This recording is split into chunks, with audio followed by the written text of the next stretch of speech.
നാടിന്റെ ഒരു ചിരകാല അഭിലാഷം നിങ്ങളുടെ എല്ലാം ഒരു വലിയ പ്രതീക്ഷ ഉണർത്തിക്കൊണ്ട് രൂപം കൊണ്ട Kulathur government arts and science college ഉദ്ഘാടനം ചെയ്ത വിവരം നിങ്ങളെ ആദ്യമായിട്ട് അറിയിക്കുക. ഈ വർഷം കോളേജുകളില്ലാത്ത നിയോജക മണ്ഡലങ്ങളിൽ കോളേജുകൾ കൊടുക്കാൻ തീരുമാനിച്ചു. അതനുസരിച്ച് ഇതിനോടകം തന്നെ 7 കോളേജുകൾ കൊടുത്തു.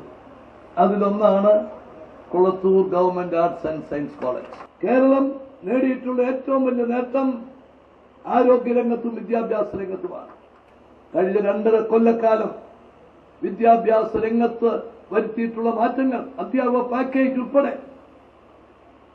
ഹയർ എഡ്യൂക്കേഷൻ കൌൺസിലിന്റെ രൂപീകരണവും അതിന്റെ പ്രവർത്തനങ്ങളും എന്താ ഓൾ ഇന്ത്യ സമിതി വിലയിരുത്തിയത്? ഹയർ എഡ്യൂക്കേഷൻ രംഗത്ത് ഏറ്റവും മുന്നിൽ നിന്ന് പ്രവർത്തിക്കുന്നത് ഇന്ന് കേരളമാണ് എന്നവർ കമന്റ് ചെയ്തിരിക്കുക. ഇത് കേവലം ഒരു ആർട്സ് ആൻഡ് സയൻസ് കോളേജായിട്ട് നിൽക്കരുത്, അതൊരു പോസ്റ്റ് ഗ്രാജുവേറ്റ് കോളേജായിട്ട് നിലനിൽക്കണം എന്നുള്ള ആഗ്രഹം പറഞ്ഞു കഴിഞ്ഞു. അത് എപ്പോഴും ഒരു ചിന്ത, സ്വപ്നങ്ങൾ നമ്മളെ വിജയത്തിലേക്ക് നയിക്കുന്ന ഒരു പ്രധാനപ്പെട്ട ഘടകമാണ്.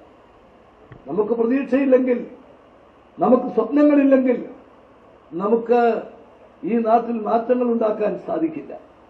അപ്പൊ നിങ്ങളുടെ ആ പ്രതീക്ഷയും ആ സ്വപ്നങ്ങളുമൊക്കെ നല്ലത് തന്നെ.